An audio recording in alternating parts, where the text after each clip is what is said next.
বিশ্বের অনেক দেশের তুলনায় ইরানের শাসন পদ্ধতি বেশ আলাদা। সেখানে নির্বাচনের মাধ্যমে প্রেসিডেন্ট বা সংসদ সদস্যরা নির্বাচিত হলেও দেশের মূল ক্ষমতা রয়েছে সর্বোচ্চ ধর্মীয় নেতার হাতে। 3 দশকেরও বেশি সময় ধরে ইরানের সর্বোচ্চ নেতা হিসেবে রয়েছেন আয়াতুল্লাহ আলী খামেনি। সম্প্রতি ইরান-ইসরায়েল সংঘাতের সময় আশঙ্কা ছড়িয়ে পড়ে যে তাকে হত্যার চেষ্টা করা হতে পারে। মার্কিন প্রেসিডেন্ট ডোনাল্ড ট্রাম্প ইরানের সর্বোচ্চ ধর্মীয় নেতা আয়াতুল্লাহ আলী খামেনিকে উদ্দেশ্য করে বলেছিলেন, ইরানের কথিত সর্বোচ্চ নেতা কোথায় লুকিয়েছেন সেটি তার জানা, কিন্তু তাকে মারা হবে না। প্রেসিডেন্ট মাসুদ পেজেশকিয়ান নন, আয়াতুল্লাহ আলী খামেনি কেন আমেরিকা বা ইসরায়েলের টার্গেট সেই প্রশ্ন ওঠে। ইরানের সর্বোচ্চ ধর্মীয় নেতার শাসন ব্যবস্থা চালু হয় 1979 সালে ইসলামী বিপ্লবের পর থেকে। একটি বিপ্লবের মাধ্যমে ইরানে রেজা শাহ পাহলভির রাজতন্ত্রকে উৎখাত করা হয়। তাকে উৎখাতের পর ইরানে ধর্মীয় প্রজাতন্ত্র প্রতিষ্ঠিত হয়। এরপর দেশটি 2 জন সুপ্রিম লিডার বা সর্বোচ্চ নেতা পেয়েছে। তাদের পদবি হিসেবে আয়াতুল্লাহ ব্যবহার করা হয় শিয়া ধর্মাবলম্বীদের কাছে, যার অর্থ সিনিয়র ধর্মীয় নেতা। সর্বোচ্চ নেতা হিসেবে আয়াতুল্লাহ আলী খামেনি এখন দেশটির সামরিক বাহিনীর কমান্ডার ইন চিফ। এছাড়া দেশের সব বড় বা গুরুত্বপূর্ণ সিদ্ধান্তে তার সম্মতি দরকার হয়। এমনকি ইরান পারমাণবিক ক্ষমতার অধিকারী হবে কিনা অথবা জাতিসংঘের আণবিক শক্তি সংস্থাকে সহযোগিতা করবে কিনা, এসবের চূড়ান্ত সিদ্ধান্ত দেন তিনি। ইরান-ইসরায়েলের মধ্যকার 12 দিনের সংঘাতে ইরানের শীর্ষ সামরিক নেতাসহ বেশ কয়েকজন পরমাণু বিজ্ঞানী নিহত হয়েছেন। এই সংঘাতকালে প্রশ্ন ওঠে, ইরানের সর্বোচ্চ ধর্মীয় নেতা মারা গেলে কে হবেন উত্তরসূরি? ইরানের কর্তৃত্ববাদী শাসন ব্যবস্থায় দেশটির জনগণের নেতা নির্বাচনে কার্যত কোনো এখতিয়ার থাকে না। এমনকি সামাজিক যোগাযোগ মাধ্যমে কেউ খামেনির সমালোচনা করলে সেজন্য তাকে জেলে যেতে হতে পারে। আয়াতুল্লাহ আলী খামেনি কে? 1939 সালে উত্তর পূর্ব ইরানের মাশহাদ শহরে এক ধর্মীয় পণ্ডিতের ঘরে জন্ম নেওয়া আলী খামেনি নিজ শহরের ধর্মীয় শিক্ষাকেন্দ্রে পড়াশোনা করেন, পরে যান শিয়া মুসলিমদের পবিত্র নগরী কোমে। 1962 সালে তিনি শাহ মোহাম্মদ রেজা পাহলভির বিরুদ্ধাচরণকারী আয়াতুল্লাহ খোমেনির ধর্মীয় আন্দোলনে যোগ দেন। তরুণ আলী খামেনি ক্রমে আয়াতুল্লাহ খোমেনির একজন একনিষ্ঠ অনুসারী হয়ে ওঠেন। তার নিজের ভাষায় তিনি যা করেছেন এবং এখন যা বিশ্বাস করেন সবই খোমেনির ইসলামী ভাবধারা থেকে প্রাপ্ত। আলী খামেনি শাহ মোহাম্মদ রেজা পাহলভির বিরুদ্ধে সরাসরি বিক্ষোভে জড়িয়ে পড়েছিলেন এবং বেশ কয়েকবার গ্রেফতারও হয়েছিলেন। 1979 সালে ইরানে ইসলামী বিপ্লবের পর আলী খামেনি বিপ্লবী পরিষদে দায়িত্ব পালন করেন। পরবর্তীতে তিনি উপপ্রতিরক্ষামন্ত্রী হন এবং ইসলামিক বিপ্লবী গার্ড কোরকে সংগঠিত করতে সহযোগিতাও করেন। এই বিপ্লবী গার্ড ইরানের অন্যতম শক্তিশালী প্রতিষ্ঠানে পরিণত হয়। 1981 সালের জুন মাসে তেহরানের একটি মসজিদে বোমা হামলায় তিনি গুরুতর আহত হন। তার উপর ওই হামলায় জড়িত থাকার অভিযোগ ছিল দেশটির বামপন্থী বিদ্রোহী গোষ্ঠীর উপর। এই ঘটনায় তার ডান হাত পক্ষাঘাতগ্রস্ত হয়ে পড়ে। 2 মাস পর একই বিদ্রোহী গোষ্ঠী ইরানের রাষ্ট্রপতি মোহাম্মদ আলী রাজাইকে হত্যা করে। রাজাই এর মৃত্যুর পর তার উত্তরসূরি হিসেবে আলী খামেনি ইরানের প্রেসিডেন্ট নির্বাচিত হন। 8 বছর এই পদে ছিলেন তিনি। এই সময় তিনি তৎকালীন প্রধানমন্ত্রী মীর হোসেইন মুসাভির সঙ্গে নানা মতবিরোধে জড়িয়ে পড়েন। কারণ তিনি মনে করতেন মুসাভি ইরানের ব্যবস্থায় অতিরিক্ত সংস্কার আনতে চাইছেন। সর্বোচ্চ নেতা নির্বাচিত হওয়ার পরে 1989 সালের জুনে খোমেনির মৃত্যুর পর ধর্মীয় আলেমদের নিয়ে গঠিত বিশেষজ্ঞ পরিষদ আলী খামেনিকে নতুন সর্বোচ্চ নেতা নির্বাচিত করে। যদিও তিনি সংবিধানে নির্ধারিত শিয়া ধর্মগুরুদের মধ্যে প্রয়োজনীয় পদমর্যাদা বা গ্র্যান্ড আয়াতুল্লাহ অর্জন করতে পারেননি। পরে ইরানের সংবিধানে সংশোধন আনা হয়। সংশোধনে বলা হয়েছিল যে সর্বোচ্চ নেতাকে ইসলামী পাণ্ডিত্য অর্জন করতে হবে এবং আলী খামেনি নির্বাচিত হতে পারবেন। পরে রাতারাতি তাকে হুজ্জাতুল ইসলাম থেকে আয়াতুল্লাহ পদে উন্নীত করা হয়েছিল। ইরানের সংবিধানে তখন আরও একটি পরিবর্তন আনা হয়। প্রধানমন্ত্রী পদ বাতিল করা হয় এবং রাষ্ট্রপতির হাতে অধিক ক্ষমতা অর্পণ করা হয়। ইরানের সংবিধানও পরিবর্তন করে প্রধানমন্ত্রীর পদ বিলুপ্ত করে রাষ্ট্রপতির হাতে বৃহত্তর কর্তৃত্ব ন্যস্ত করা হয়েছিল।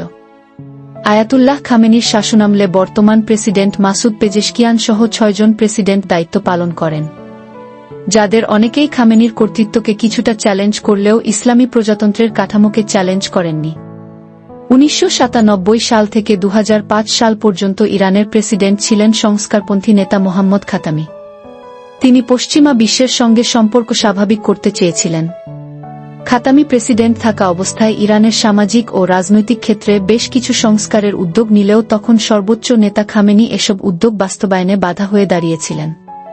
খাতামির পরে তার উত্তরসূরি হিসেবে প্রেসিডেন্ট নির্বাচিত হন রক্ষণশীল নেতা মাহমুদ আহমাদিনেজাদ।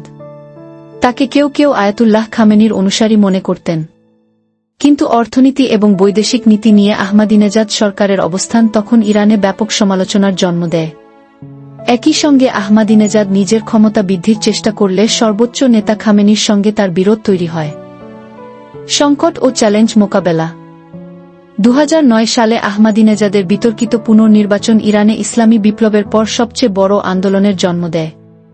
সর্বোচ্চ নেতা খামেনি ওই নির্বাচনের ফলাফল বৈধ বলে ঘোষণা দেন এবং তীব্র আন্দোলন দমনে অভিযান চালানোর নির্দেশ দেন। এই দমন অভিযানে অনেক বিরোধী কর্মী নিহত হন, গ্রেফতার হন হাজার হাজার মানুষ। 2013 সালে ইরানের উদারপন্থী নেতা হাসান রুহানি প্রেসিডেন্ট নির্বাচিত হন এবং বিশ্বশক্তিগুলোর সঙ্গে ঐতিহাসিক পরমাণু চুক্তি করেন। এই চুক্তি খামেনির সম্মতিতেই সম্পন্ন হয়। তবে রুহানির নাগরিক অধিকার প্রসার ও অর্থনৈতিক সংস্কার উদ্যোগে বাধা দেন সর্বোচ্চ নেতা খামেনি।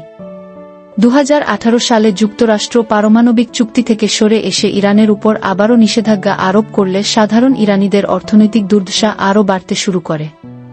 রুহানি সেই চাপ সামলাতে ব্যর্থ হন এবং 2019 সালের নভেম্বরে ব্যাপক গণবিক্ষোভ শুরু হয়।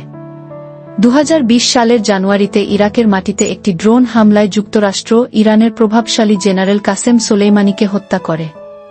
সোলেইমানি আয়াতুল্লাহ খামেনির ঘনিষ্ঠ মিত্র ও ব্যক্তিগত বন্ধু ছিলেন। এই হামলার পর খামেনি সোলেইমানি হত্যার প্রতিশোধের ঘোষণা দেন। ইরাকের দুটি মার্কিন ঘাঁটিতে ব্যালিস্টিক ক্ষেপণাস্ত্র হামলা চালায় ইরান। পরে তিনি বলেছিলেন, ইরাকে অবস্থিত দুটি মার্কিন ঘাঁটিতে ইরানের প্রতিশোধমূলক ব্যালিস্টিক ক্ষেপণাস্ত্র হামলা ছিল আমেরিকার গালে চপেটাঘাত। খামেনি তখন জোর দিয়ে বলেছিলেন, এই ধরনের সামরিক পদক্ষেপ যথেষ্ট নয়। শীর্ষ নেতা হিসেবে আয়াতুল্লাহ খামেনি বহুবারই ইসরায়েল রাষ্ট্রকে ধ্বংস করার আহ্বান জানিয়েছেন। 2018 সালে তিনি ইসরায়েলকে একটি ক্যান্সার আক্রান্ত টিউমার আখ্যা দিয়ে মধ্যপ্রাচ্য থেকে ইসরায়েলকে মুছে ফেলার হুঁশিয়ারি দেন। তিনি প্রকাশ্যে হোলোকাস্ট বা ইহুদি নিধন আদৌ ঘটেছিল কিনা তা নিয়েও সন্দেহ প্রকাশ করেছিলেন। 2014 সালে তার টুইটার অ্যাকাউন্টে উদ্ধৃত একটি বার্তায় বলা হয়েছিল, হোলোকাস্ট এমন এক ঘটনা যার বাস্তবতা নিয়ে অনিশ্চয়তা আছে, আর যদি ঘটেও থাকে সেটা কিভাবে ঘটেছিল তাও স্পষ্ট নয়। 2020 সালে আয়াতুল্লাহ খামেনি এবং ইরানের সরকার দুটি বড় সংকটের মুখোমুখি হয়েছিল। প্রথম সংকটটি শুরু হয় ওই বছর 8 জানুয়ারি। তখন ইরানের ইসলামী বিপ্লবী গার্ড বাহিনী বা আইআরজিসি ভুল করে ইউক্রেন ইন্টারন্যাশনাল এয়ারলাইন্সের একটি যাত্রীবাহী বিমান তেহরানের কাছে ভূপাতিত করে। এতে বিমানে থাকা 176 জন যাত্রীর সবাই নিহত হন, যাদের অনেকেই ছিলেন ইরানি নাগরিক। ঘটনাটি ধামাচাপা দেওয়ার ফলে ইরানে ব্যাপক ক্ষোভের সৃষ্টি হয়। কট্টরপন্থী সংবাদপত্রগুলো পদত্যাগের দাবি জানায় এবং সরকার বিরোধী বিক্ষোভের নতুন ঢেউ ওঠে। ইরানের নিরাপত্তা বাহিনী তাদের ছত্রভঙ্গ করতে গুলি চালায় বলেও অভিযোগ ছিল। সে সময় শুক্রবারের জুমার নামাজের বিরল এক খুতবায় আয়াতুল্লাহ খামেনি বলেন, বিমান বিধ্বস্তের ঘটনায় তিনি মর্মাহত। তবে তিনি তখন সামরিক বাহিনীর পক্ষই নিয়েছিলেন। তিনি বলেছিলেন, ইরানের শত্রুরা এই ট্র্যাজেডিকে কাজে লাগিয়ে ফায়দা লোটার চেষ্টা করছে। ওই বছরের ফেব্রুয়ারিতে ইরানে করোনা ভাইরাস ছড়িয়ে পড়ে। আয়াতুল্লাহ খামেনি প্রথমে করোনা ভাইরাসের হুমকিকে খাটো করে দেখেছিলেন, বলেছিলেন যে ইরানের শত্রুরা এটিকে ভয় দেখানোর কৌশল হিসেবে অতিরঞ্জিত করছে। সর্বোচ্চ ধর্মীয় নেতা বাছাই হয় কিভাবে? 2021 সালে ইরানে প্রেসিডেন্ট নির্বাচিত হন দেশটির সর্বোচ্চ নেতা আয়াতুল্লাহ আলী খামেনির ঘনিষ্ঠ কট্টরপন্থী ধর্মীয় নেতা ইব্রাহিম রাইসি। চলতি বছরের জুনে ইরানের প্রেসিডেন্ট নির্বাচন হওয়ার কথা ছিল, কিন্তু 2024 সালের 19 মে ইব্রাহিম রাইসি এক হেলিকপ্টার দুর্ঘটনায় মারা গেলে প্রেসিডেন্ট পদটি শূন্য হয়ে যায়। রাইসির মৃত্যুর পর জুলাইয়ে ইরানের প্রেসিডেন্ট নির্বাচিত হয়েছেন সংস্কারপন্থী নেতা মাসুদ পেজেশকিয়ান। প্রায় 86 বছর বয়সী আয়াতুল্লাহ খামেনি স্বাস্থ্যগত নানা সমস্যায় ভুগছেন গত কয়েক বছর ধরে। তিনি মারা গেলে বা পদত্যাগ করলে কে হবেন ইরানের পরবর্তী সর্বোচ্চ নেতা, এই প্রশ্ন ঘিরে জল্পনা-কল্পনার শেষ নেই। আয়াতুল্লাহ খামেনির বয়স এবং সাম্প্রতিক বছরগুলোতে তিনি যে স্বাস্থ্যগত সমস্যায় ভুগছেন তার পরিপ্রেক্ষিতে সর্বোচ্চ নেতা হিসেবে কে তার উত্তরসূরি হতে পারেন তা নিয়ে অবিরাম জল্পনা-কল্পনা চলছে। এর মধ্যে গত 12 দিনের সংঘাত চলাকালে খামেনিকে হত্যার চেষ্টা করা হতে পারে এমন আশঙ্কায় সম্ভাব্য 3 জন উত্তরসূরির নাম জানিয়েছিলেন বলে নিউ ইয়র্ক টাইমসের একটি প্রতিবেদনে বলা হয়েছিল। সাধারণ নিয়ম অনুযায়ী এই পদে কে থাকবেন তা নির্ধারণ করেন বিশেষজ্ঞমণ্ডলী বা অ্যাসেম্বলি অফ এক্সপার্টস নামে 88 জন ধর্মীয় নেতার একটি পরিষদ। ইরানের 1979 সালের ইসলামী বিপ্লবের পর আয়াতুল্লাহ আলী খামেনি দেশটির সর্বোচ্চ ধর্মীয় নেতার পদে আসীন দ্বিতীয় ব্যক্তি। এই মণ্ডলীর সদস্যদের নির্বাচন করা হয় প্রতি 8 বছর অন্তর। কিন্তু কারা গোষ্ঠীর সদস্য পদের জন্য প্রার্থী হতে পারবেন তা নির্ভর করে দেশটির গার্ডিয়ান কাউন্সিল নামে একটি কমিটির অনুমোদনের উপর। আর এই গার্ডিয়ান কাউন্সিলের সদস্যদের প্রত্যক্ষ বা পরোক্ষভাবে নির্বাচন করেন দেশটির সর্বোচ্চ ধর্মীয় নেতা। অর্থাৎ এই দুটি পরিষদ বা মণ্ডলীর উপর সর্বোচ্চ নেতার প্রভাব থাকে। গত 3 দশক ধরে আলী খামেনি নিশ্চিত করেছেন যে বিশেষজ্ঞ মণ্ডলীর নির্বাচিত সদস্যরা যেন রক্ষণশীল হয়, যারা তার উত্তরসূরি নির্বাচনের সময় তারই নির্দেশ মেনে চলবে। নির্বাচিত হবার পর সর্বোচ্চ নেতা তার পদে আজীবন বহাল থাকতে পারেন। ইরানের সংবিধান অনুযায়ী সর্বোচ্চ নেতা হতে হবে একজন আয়াতুল্লাহকে, অর্থাৎ যিনি একজন শীর্ষস্থানীয় শিয়া ধর্মীয় নেতা।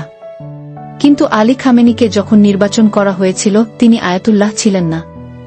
তখন তিনি যাতে এই দায়িত্ব গ্রহণ করতে পারেন তার জন্য আইন পরিবর্তন করা হয়েছিল। তথ্যসূত্র বিবিসি।